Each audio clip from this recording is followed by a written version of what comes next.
अस्सलाम वालेकुम साईं। असांजो ॻोठु आहे, ॻोठु आहे जली मुराद चांडियो, देवणी नसरत, यूसी सुहेलो, तलका दौड़।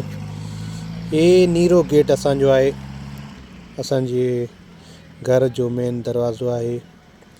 ऐं हीअ पोयां जेको आहे असांजे बनी आहे मरी बिरादरी जी, इन में कणिक पोखियल आहे।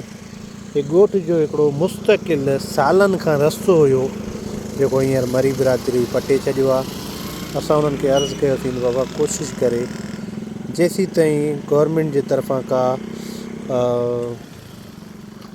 नाप वग़ैरह नथी थिए, का मेयरमेंट का नथी थिए, त महिरबानी करे तव्हां रस्ते खे न पटिजो, रस्ते खे ख़राबु न कजो। पर उन जे बावजूदि उन्हनि इहो रस्तो ख़राबु कयो आहे। ॻोठाणनि खे ॾाढी तकलीफ़ आहे, स्कूल जे ॿारनि खे अचण वञण जे लाइ ॾाढी तकलीफ़ आहे।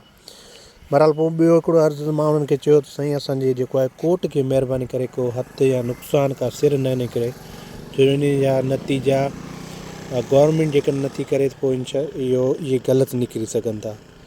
पर उन्हनि बि इन पर तरफ़ का बि अञा त खेचल कोन कई आहे, पर इहा हिकिड़ी बेवाजिबी आहे ऐं ईअं न थियणु घुरिजे। हीअ मां इन करे लिखां पियो रिकॉर्ड ते वीडियो, त सुभाणे जेके आहिनि इहे शयूं वीडियोज़ तस्वीरूं इहे शयूं मरंदियूं न आहिनि। लिखत या का शइ मरंदी कोन्हे का। इहे मुंहिंजे यूट्यूब जे चैनल ते हूंदो ऐं मुंहिंजी जे शइ हिकिड़ी पियल हूंदी, इहा सुभाणे असांखे कमु अची सघे थी।